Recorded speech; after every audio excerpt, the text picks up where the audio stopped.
Check your super and investment accounts one morning and there it is, $250,000. For years, this number felt impossible. Now it's just sitting there on your screen, quiet and real. And here's the strange part nobody warns you about. This is exactly the moment when most people start making the biggest mistakes of their financial life. If you're anywhere near this milestone in Australia or you're building toward it, stay with me until the end, because what happens in the next few years after your first $250,000 will decide whether you retire early and comfortable or whether you spend the next decade watching your money grow slower than it should have. Here's why this moment matters so much. Getting to your first $250,000 is mostly about discipline. You save, you invest, you wait. But once you cross this line, the game changes completely. The problems you face after $250,000 are not the same problems you faced before, and most people never adjust their strategy because nobody ever teaches them that they need to. Financial advisors in Sydney and Melbourne will quietly tell you the same thing.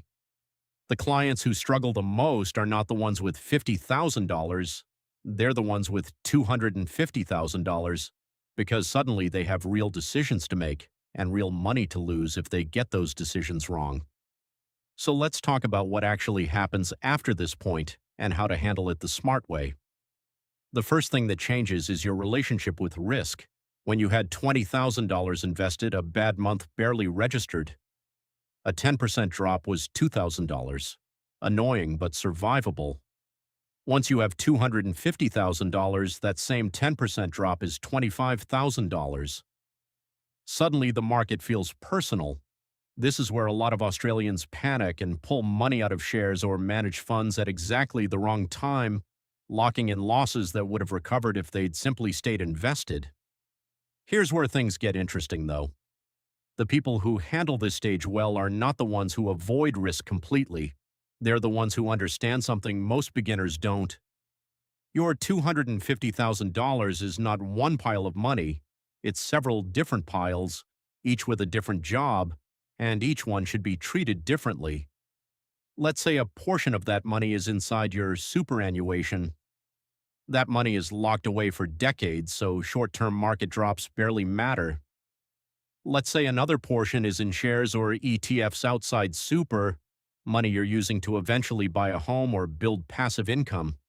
That money needs a different level of caution, and maybe a smaller portion is your emergency buffer, sitting in a high-interest savings account, untouched, boring, and exactly as it should be. Most people never separate their money this way.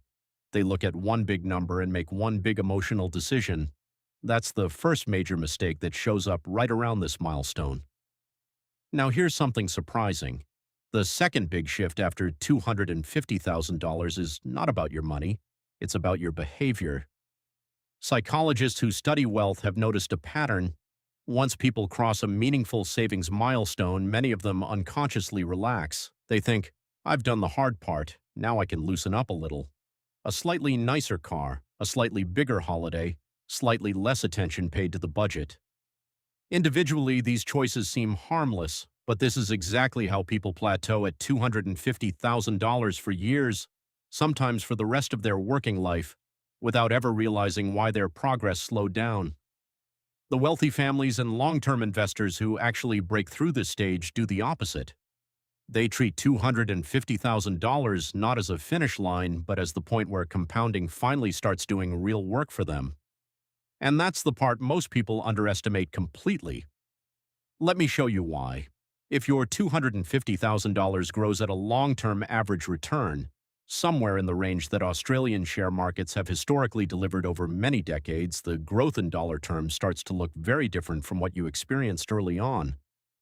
When you had $50,000, a solid year of returns might have added a few $1,000s to your balance. At $250,000, that same percentage return adds a genuinely life-changing amount, often more than many people can save from their salary in an entire year. This is the part nobody explains properly. After this milestone, your money starts contributing more to your wealth than your income does. Your savings habit built the foundation, but from here your investment strategy becomes the main engine.